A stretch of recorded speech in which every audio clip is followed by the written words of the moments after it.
Cada vez le cuesta más a Jorge Cepeda Patterson, él que es tan aplaudidor de López, que tiene en un altar y yo creo que también una estampita, una figurita de su santo patroncito, pero cada vez le es más difícil defenderlo porque pues la verdad las cosas que están ocurriendo hablan de la incompetencia de López Obrador, era pura baba de perico, nada más, y en esta ocasión escribió su columna el día de ayer hablando de las elecciones y cómo en estas se está involucrando como nunca la delincuencia organizada, como nunca.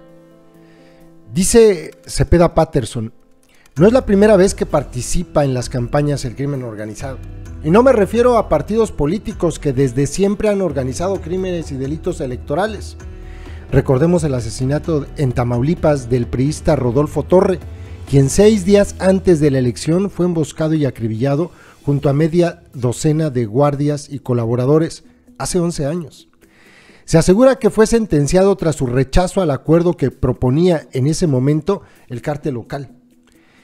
Entró en su reemplazo el hermano del ajusticiado, al parecer de talante más conciliador. El crimen quedó impune a falta de mayor ahínco en la investigación y los cárteles siguieron profundizando su control sobre la región. Quizá no ha habido desde entonces un atentado de esta magnitud por parte de los narcos en materia electoral, pero ha sucedido algo mucho más grave. Lo que parecía una excepción se está convirtiendo en una práctica común en territorios cada vez más amplios, algo que aquí hemos dicho desde que empezó la campaña, desde antes lo hemos dicho. El tema, continuó, el tema es más que preocupante, porque igual sucedió con muchas otras áreas de la actividad económica y política, primero de manera excepcional y luego de forma sistemática. El crimen organizado comenzó a controlar aduanas, la piratería en alta mar, la extorsión en antros y comercios de las grandes urbes, las organizaciones de tianguis y mercados, el contrabando industrial de los combustibles y un largo etcétera.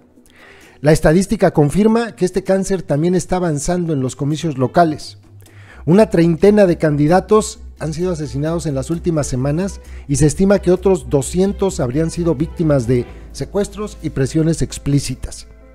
Y si esa es la punta del iceberg, solo podemos suponer que cientos más de aspirantes a presidencias municipales habrían preferido aceptar en silencio y no denunciar las amenazas recibidas. ¿Qué buscan los narcos con esta creciente participación en los comicios?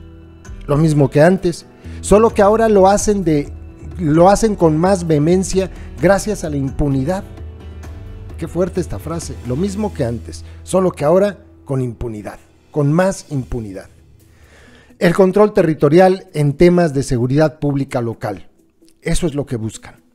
Estar en condiciones de colocar a un personero como jefe de la policía municipal es la mejor manera de asegurar protección.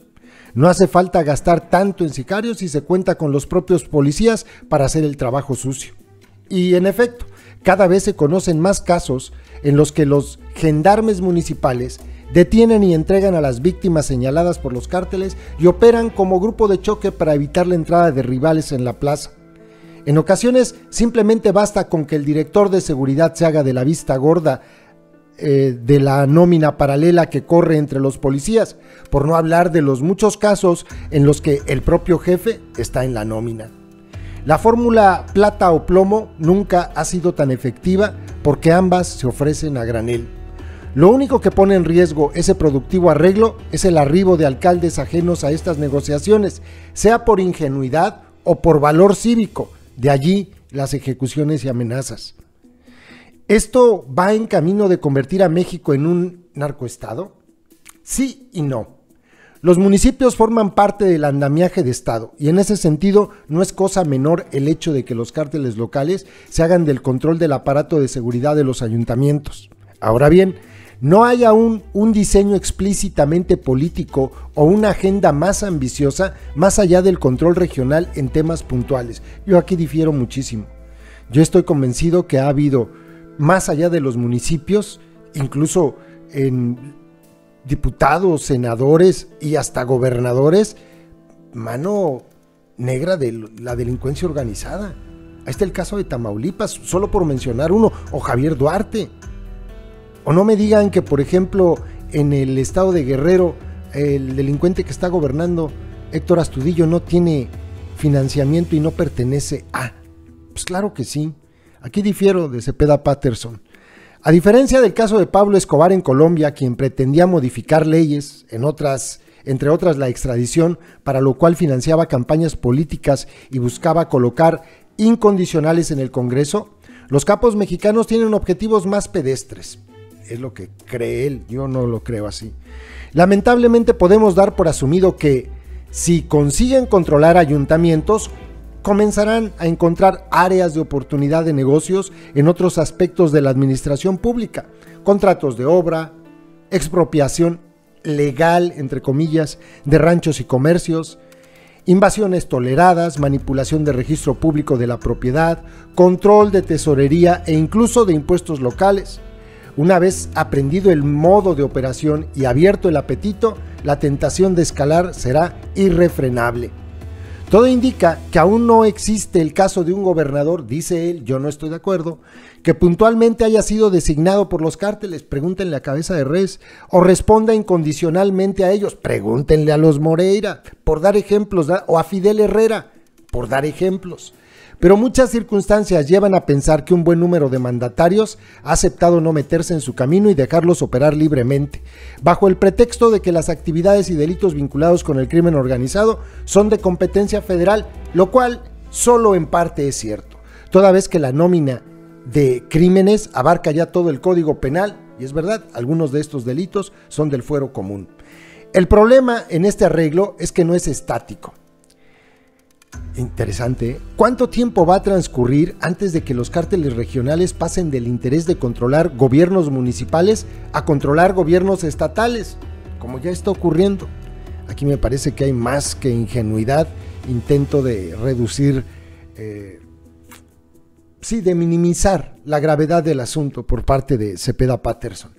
Más allá de la polémica sobre la creación de la Guardia Militar de López, imposible de abordar en esta ocasión, había una idea atractiva en el gobierno de recuperar las regiones que se habían perdido a manos de este mosaico de cárteles en el que se fragmentó el crimen organizado.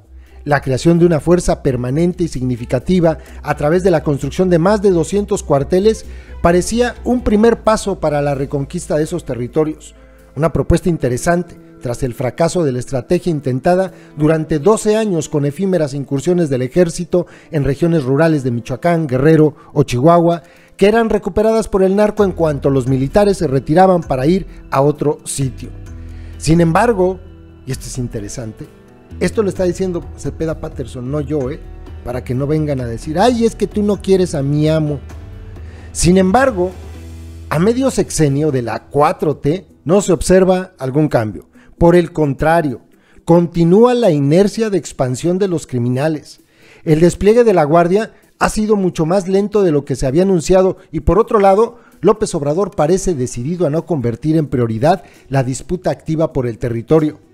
La timidez con la que opera el nuevo cuerpo de seguridad llevaría a pensar que o se encontraron una resistencia que lo supera o asumieron que la sola presencia física de los militares y cuarteles permanentes retraería a los criminales y se evitaría así un baño de sangre. Obviamente, tal premisa está fallando. En suma, hay algo alarmante que no debemos perder de vista en las elecciones que vienen. Pese a que la atención esté puesta en la confrontación de dos visiones de país en las urnas, los actores políticos se disputan a gritos el poder desde las tarimas de la arena pública sin darse cuenta de que algo siniestro y peligroso está cercenando los pilotes sobre los cuales están parados. Dudo que no se den cuenta, más bien participan, y esa es la intención. Es interesante lo que escribe, ya ven, hasta que era, yo creo que, a ver, ¿con quién lo comparamos? Pues es como el Lord Molécula, así lo quieren, más o menos a López. Cepeda Patterson más o menos así ama a López. Pero, pues dicen en mi pueblo, hay que ser puercos pero no trompudos. Imposible hacerse de la vista gorda y seguir aplaudiendo tanta incompetencia, tanta impunidad, corrupción, tanta tontería de estarse peleando López Obrador, desgastando tiempo, gastando dinero, esfuerzos, con bobadas, cuando esto lo verdaderamente grave, lo grave en serio, pues lo evade, no habla de estas cosas. Les dedica, si acaso por ahí, 2, 3 palabras en todo el mes. Y esto es lo más grave que está ocurriendo en el país. Disfruten sus narcoelecciones, vayan a votar por su cártel favorito, ya saben.